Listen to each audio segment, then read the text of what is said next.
Hello students, मैं उपासना आपके अपने यूट्यूब चैनल ज्ञान ज्योति कैरियर में आप सभी का बहुत बहुत स्वागत करती हूँ। आई होप आप सभी ठीक होंगे और अपनी पढ़ाई अच्छे से कर रहे होंगे। तो जैसे कि हमने पिछली वीडियोस में पढ़ा था, बौद्ध धर्म के बारे में हमने पढ़ा था पिछले वीडियो में। आज हम पढ़ेंगे उसके आगे से। हमने पिछले वीडियोस में हमने जहां एंड किया था, हमने बौद्ध संगीतियां या जो बौद्ध सभाएं हुई थी, 4 बौद्ध सभाएं हुई थी, वहां तक हमने पढ़ लिया था। अब हम पढ़ेंगे बौद्ध जो चौथी बौद्ध संगीति हुई थी।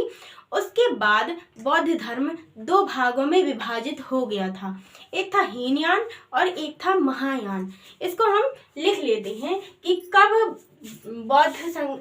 किस बौद्ध संगीति में बौद्ध धर्म 4 भागों में 2 भागों में डिवाइड हो गया था। तो इसको हम लिख लेते हैं, चतुर्थ बौद्ध संगीति में बौद्ध धर्म 2 भागों में बट गया था। ठीक है, कौन कौन से थे वो 2 भाग? एक था हीनयान और दूसरा था महायान। ठीक है, ये इंपॉर्टेंट है, इसको आप लिख लीजिएगा। कल हमने पढ़ा था कि जब बुद्ध की मृत्यु हुई थी तो उसे हमने महापरिनिर्वाण बोला था। ठीक है, बुद्ध के महापरिनिर्वाण के बाद जब उनकी अंत्येष्टि हो गई तो उनकी जो अस्थियां थी, ठीक है, उनको कई भागों में विभाजित करके अलग अलग स्तूप बनवा दिए गए थे। स्तूप का मतलब क्या होता है? जब किसी मृतक की अस्थियों को हम संजो कर रखते हैं तो वहां पर इस स्तूप जो होता है ऐसे एक चबूतरा टाइप का बनाते हैं और उसके ऊपर अर्ध गोलाकार जो ढांचा है वह बना देते हैं और उसी के अंदर एक पेटी में जो अस्थियां होती हैं उन्हें हम एकत्र करके रख देते हैं। यह होता है स्तूप। ठीक है, तो स्तूप जो बने थे बुद्ध के वह कई सारे थे, तो उनके बारे में हम लिख लेते हैं। पहला स्तूप जो था वह हमें मिला पिपरहवा बस्ती जिला उत्तर प्रदेश में। कहां पर मिला? बस्ती जिला उत्तर प्रदेश में हमें यह स्तूप मिला, पिपरहवा स्तूप। ठीक है, यह जो स्तूप है यह मौर्यों के पहले का माना जाता है, यानी कि मौर्यों के शासन काल से पहले इसे बनवा दिया गया था, यानी कि जब बुद्ध की मृत्यु हुई होगी उसी टाइम का होगा। मौर्यों के शासन काल से पहले का। ठीक,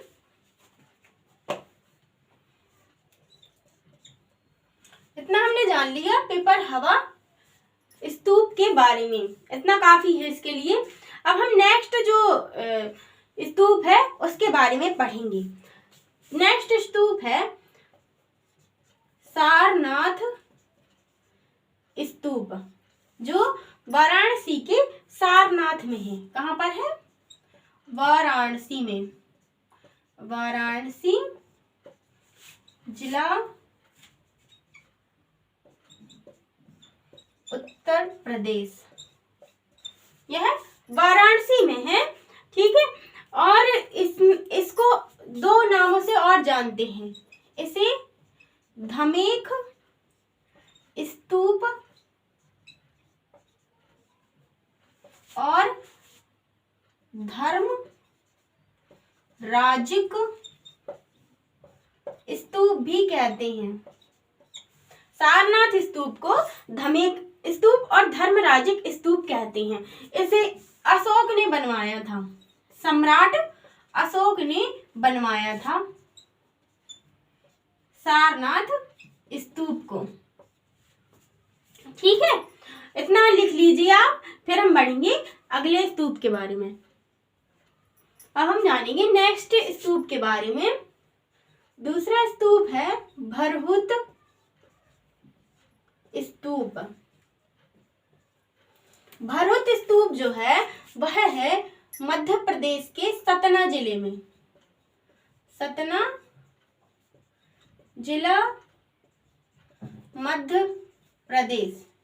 यह कहाँ पर है?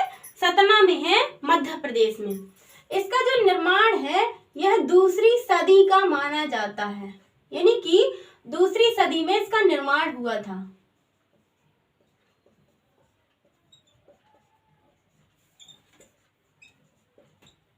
ठीक है। अब नेक्स्ट आता है हमारा सांची का स्तूप। सांची के स्तूप से तो आप सभी परिचित हैं।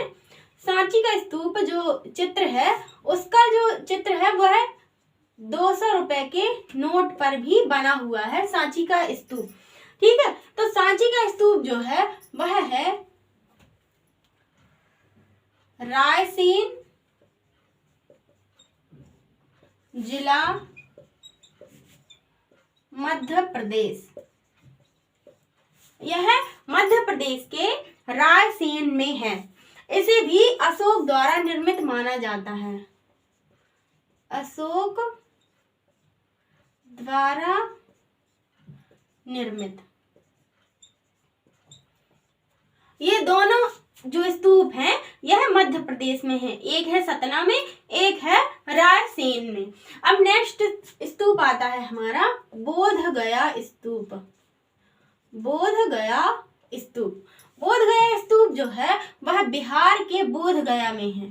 बिहार के बोध गया में, जहां पर भगवान बुद्ध को ज्ञान प्राप्त हुआ था, बोध गया में। ठीक है। वहां पर भी एक स्तूप है बिहार के बोध गया में। यह मौर्योत्तर काल का माना जाता है। मौर्योत्तर काल का।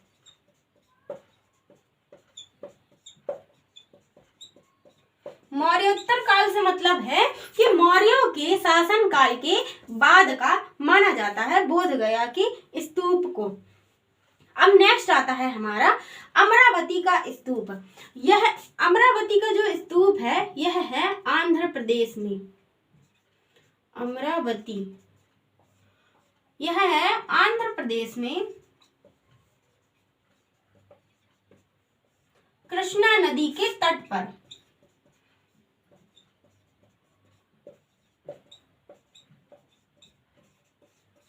यह आंध्र प्रदेश में कृष्णा नदी के तट पर है। यह स्तूप भी द्वितीय ईसवी थी उसका माना जाता है, ईसा पूर्व का माना जाता है।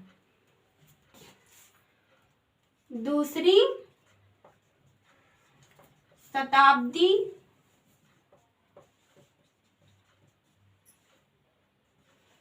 ईसा पूर्व का। ठीक है। यह जो स्तूप बना हुआ है यह पत्थरों से ना बना होकर यह संगमरमर के पत्थर से बना है। एकमात्र स्तूप है जो संगमरमर के पत्थर से बना है।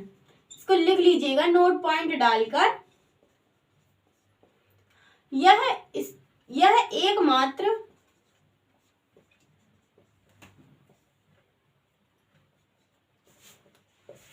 संगमरमर से निर्मित स्तूप है और बाकी के जो स्तूप हैं वह बने हैं पत्थरों के द्वारा। ठीक है। अब नेक्स्ट आता है हमारा नागार्जुन कोंडा स्तूप। यह भी आंध्र प्रदेश में है। ठीक है। इसको हम लिख लेते हैं नागार्जुन कोंडा। यह स्तूप आंध्र प्रदेश में है। इसका जो निर्माण है वह इक्ष्वाकु वंश के शासकों ने करवाया था। इक्ष्वाकु वंश के शासकों द्वारा निर्मित। ठीक है, इतना हमने नागार्जुन कोंडा स्तूप के बारे में जाना। अब हम जानेंगे अगले और हम जानेंगे नालंदा स्तूप के बारे में। नालंदा स्तूप, नालंदा जो है वह शिक्षा का, मौर्य काल में शिक्षा का एक बड़ा केंद्र माना जाता था। नालंदा जो है वह है बिहार में। नालंदा बिहार में। ठीक है, नालंदा स्तूप नालंदा बिहार में है। इसे अशोक ने बनवाया था। अशोक ने बनवाया। यह स्तूप भी अशोक ने बनवाया था। ठीक है, अब नेक्स्ट आता है हमारा रामभर स्तूप। रामभर स्तूप। रामभर स्तूप जो है वह है कुशीनगर, उत्तर प्रदेश में। कुशीनगर, उत्तर प्रदेश में, जहां पर भगवान बुद्ध को महानिर्वाण प्राप्त हुआ था। ठीक है, यहीं पर इन्होंने अपनी देह त्याग की थी, कुशीनगर, उत्तर प्रदेश में। रामभर स्तूप जो है इसे रामाभर स्तूप भी कहते हैं। रामाभर स्तूप। ठीक है, इतना हमने जान लिया इसके बारे में। अब हम नेक्स्ट जानेंगे सहेत महेत स्तूप के बारे में। इसको नोट कर लीजिएगा सभी लोग। नेक्स्ट स्तूप आता है सहेत महेत। यह स्तूप है उत्तर प्रदेश के श्रावस्ती में। ठीक, अब एक और स्तूप है, वह है घोषित राम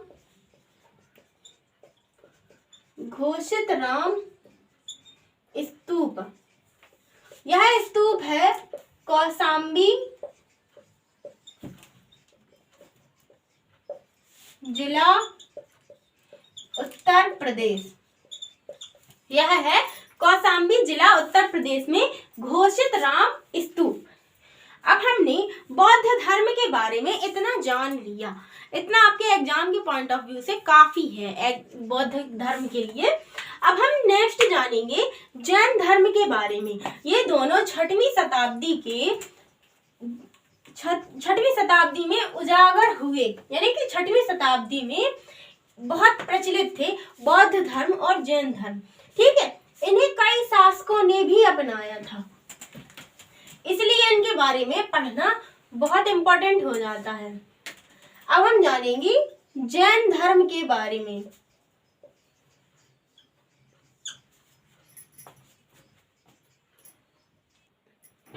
अब हम जानेंगे जैन धर्म के बारे में। जैन जो शब्द है यह जिन से बना है, जिन का मतलब होता है विजेता। ठीक है, तो जैन धर्म के जो संस्थापक थे, इसके संस्थापक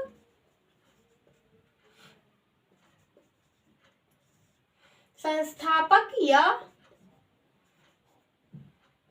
प्रथम तीर्थंकर, इसके प्रथम तीर्थंकर और संस्थापक थे ऋषभदेव।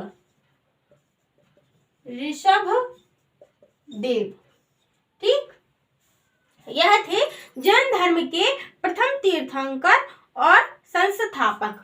ठीक, जो जैन धर्म जिनके कारण सबसे ज्यादा प्रचलित हुआ वह थे जैन धर्म के 24वें तीर्थंकर महावीर स्वामी। ठीक है, तो ये 24वें तीर्थंकर थे और अंतिम तीर्थंकर भी थे। जैन धर्म के 24वें तीर्थंकर और अंतिम वह थे महावीर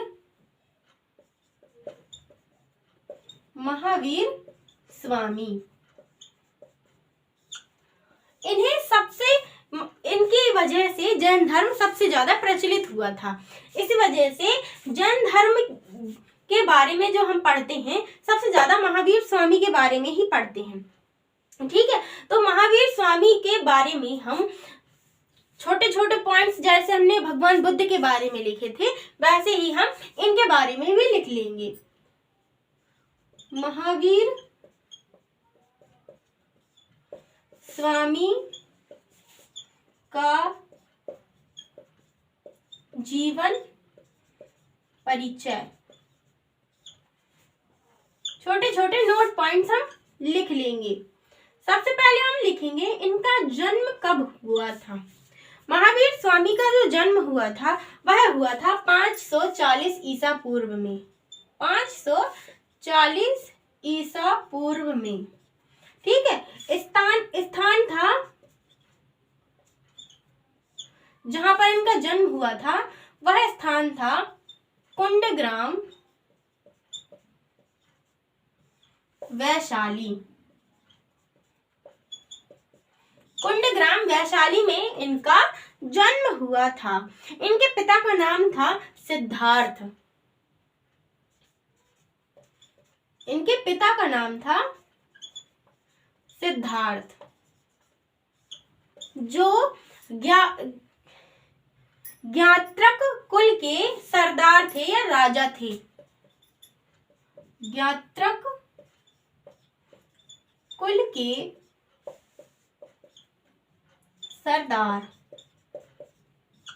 ठीक है, इतना हमने इनके पिता के बारे में जान लिया। इनकी माता का नाम त्रिशला था। माता त्रिशला। ये लिच्छवी वंश के जो राजा थे चेटक, उनकी बहन थी। लिच्छवी राजा चेटक की बहन त्रिशला जो थी वह लिच्छवी राजा चेटक की बहन थी। ठीक है, इनके बचपन का नाम था, महावीर स्वामी के बचपन का नाम था वर्धमान। बचपन का नाम था इनका वर्धमान। ठीक है, इतना आप नोट कर लीजिए, फिर हम और आगे बढ़ेंगे। इनकी पत्नी का नाम था यशोदा। पत्नी यशोदा। और इनकी एक पुत्री थी। पुत्री का नाम था अनोजा या प्रियदर्शनी। कहीं कहीं पर प्रियदर्शनी भी लिख कर आता है, प्रियदर्शना और अनोजा। ठीक है, इनके पुत्री के जो पति थे यानी कि इनके दामाद, उनका नाम था जमाली। ये इनके प्रथम अनुयायी भी थे। प्रथम अनुयायी। महावीर स्वामी के प्रथम अनुयायी उनके दामाद जामाली थे। ठीक है, इनकी मृत्यु हुई थी 468 ईसा पूर्व में। महावीर स्वामी की मृत्यु हुई थी 468 ईसा पूर्व में। स्थान था राजगृह पावापुरी। इनकी मृत्यु हुई थी राजगृह पावापुरी में। ठीक, इतना हमने जान लिया। अब जो भगवान महावीर स्वामी थे इन्होंने संन्यास कैसे ग्रहण किया, अब हम उसके बारे में जानेंगे। अब हम जानेंगे कि महावीर स्वामी ने संन्यास कैसे ग्रहण किया। ठीक है, तो महावीर स्वामी ने अपने माता पिता की मृत्यु के पश्चात अपने बड़े भाई, उनके बड़े भाई का नाम था नंदीवर्धन। नंदीवर्धन की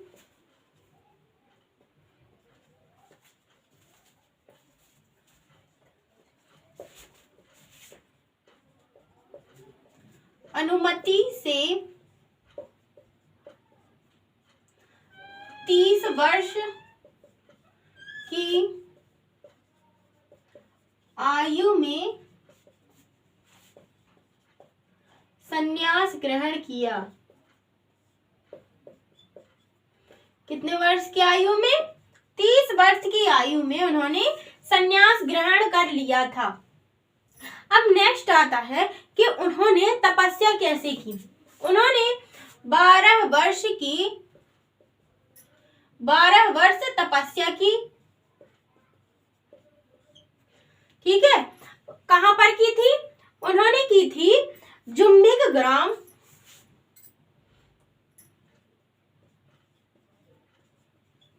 जुम्बिक ग्राम ऋजुपालिका नदी के तट पर।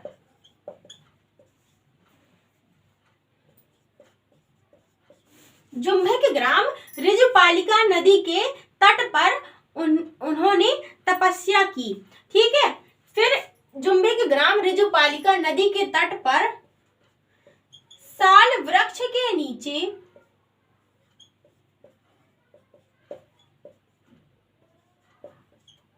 उन्हें संपूर्ण ज्ञान की प्राप्ति हुई। कब? 12 वर्ष की तपस्या के बाद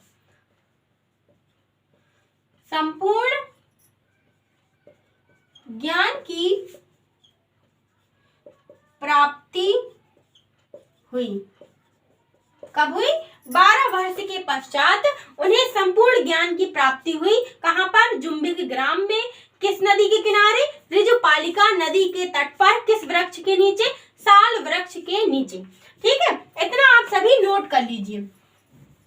जब उन्होंने ज्ञान प्राप्त कर लिया, उसके बाद जैन धर्म में महावीर जो वर्धमान थे, क्योंकि तपस्या तो वर्धमान कर रहे थे ना, वर्धमान को महावीर स्वामी कहा जाने लगा। ठीक है, फिर तपस्या के बाद महावीर स्वामी जैन का मतलब होता है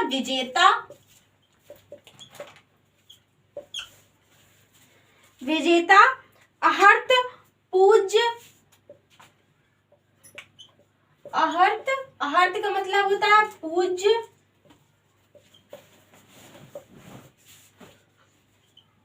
निग्रंथ का मतलब होता है बंधनहीन, यानी कि जो बंधन से रहित हो, बंधनहीन कहलाए।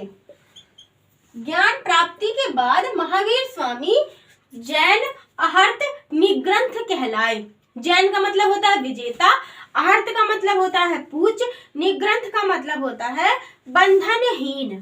ठीक है, फिर हमने देखा कि इनके जो प्रथम अनुयायी बने थे वह कौन बने थे? जमाली इनके दामाद थे, इनकी पुत्री के पति। ठीक है, इतना हमने इनके बारे में जाना। जो महावीर स्वामी ने उपदेश दिए थे, जैसे कि बौद्ध धर्म में उपदेश दिए गए थे, वैसे ही महावीर स्वामी ने जो उपदेश दिए वह दिए थे प्राकृत भाषा में। इनके उपदेश प्राकृत या अर्धमागधी भाषा में मिलते हैं। अर्धमागधी भाषा में इनके जितने भी मूल उपदेश हैं वह प्राकृत और अर्धमागधी भाषा में मिलते हैं। ठीक, अब इसके बारे में जान लिया हमने। पर जो महावीर स्वामी के जो अनुयायी थे उन्हें भी हम निग्रंथ कहते थे। अनुयायी जो होते थे उन्हें निग्रंथ कहा जाता था। महावीर स्वामी के जो अनुयायी थे उन्हें निग्रंथ कहते थे। जो पुरुष जो अनुयायी थे उन्हें हमने जान लिया कि प्रथम अनुयायी थे उनके दामाद जामाली, और जो स्त्री अनुयायी यानी कि स्त्री जो थी वह थी प्रथम जैन भिक्षुणी नरेश दधिवाहन की पुत्री चंपा। इसके बारे में हम लिख लेते हैं। प्रथम जैन भिक्षुणी नरेश दधिवाहन की पुत्री चंपा।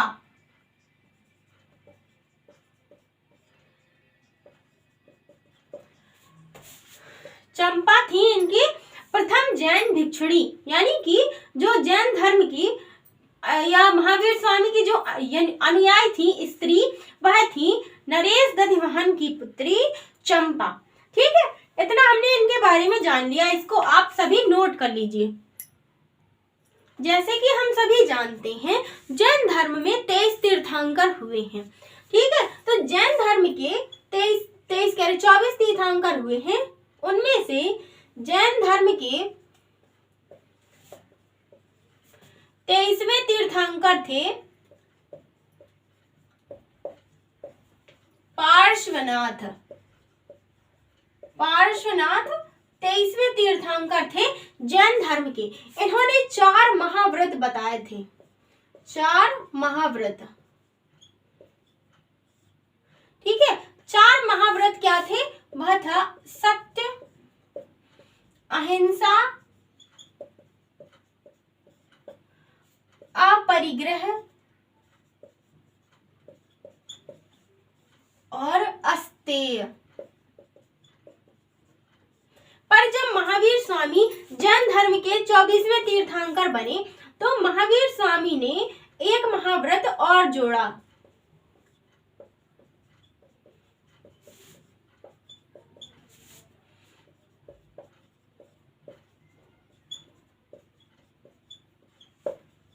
वह कौन सा था? वह था ब्रह्मचर्य। ब्रह्मचर्य महाव्रत महावीर स्वामी ने 4 महाव्रतों में जोड़ दिया। ठीक है, इतना हमने इसके बारे में जान लिया।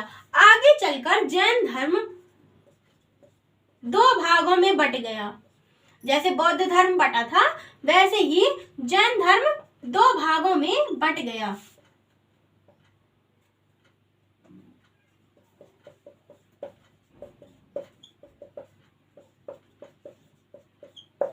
कौन सा था? पहला था श्वेतांबर,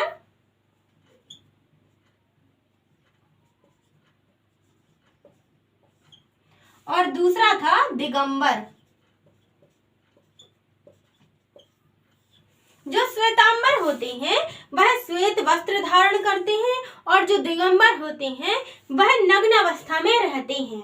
ठीक है, तो जैन धर्म के 2 भाग हो गए, एक था श्वेतांबर और एक था दिगंबर। चंद्रगुप्त मौर्य के शासन काल में भी जैन धर्म की जो जैसे बौद्ध धर्म में संगीतियां हुई थी वैसे ही जैन धर्म में संगीतियां हुई थी। 2 संगीतियां हुई थी।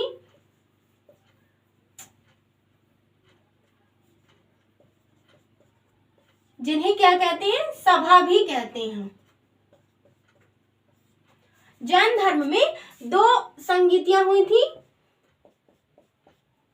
पहली हुई थी 300 ईसा पूर्व में और दूसरी हुई थी 512 ईस्वी में। ठीक है, जो पहली बौद्ध संगीति हुई थी वह हुई थी चंद्रगुप्त मौर्य के शासन काल में।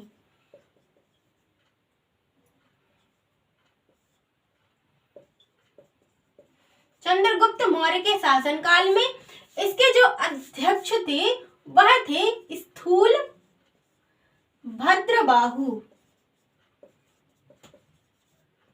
और जो दूसरी बौद्ध संगीति हुई थी वह हुई थी ध्रुवसेन के शासनकाल में।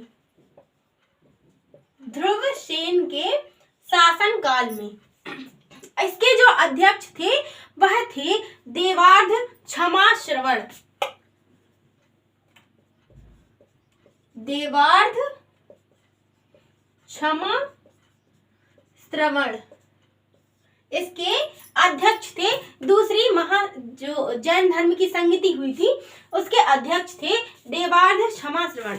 जैन धर्म के बारे में इतना हमने जान लिया। इनके कुछ वो होते हैं, चिन्ह होते हैं। 24 तीर्थंकर थे, उनको तीर्थंकरों को चिन्ह दिए गए हैं। उसके बारे में हम शॉर्ट वीडियो बना देंगे आपके लिए, उसमें आप जान लीजिएगा। इतना आपके एग्जाम के पॉइंट ऑफ व्यू से काफ़ी है। जैन धर्म के बारे में और बौद्ध धर्म के बारे में भी हम पढ़ चुके हैं। तो इसको आप सभी अच्छे से याद करिएगा, अपने अच्छे नोट्स बनाइएगा जो आपके एग्जाम के टाइम पर काफ़ी काम आते हैं। ठीक है, तो इतना याद रखिएगा। अब हम मिलेंगे अगले नेक्स्ट वीडियो में नए टॉपिक के साथ। ठीक है, तब तक के लिए चैनल को लाइक करें, सब्सक्राइब करें और ज़्यादा से ज़्यादा अपने दोस्तों तक शेयर करें। तब तक के लिए नमस्कार।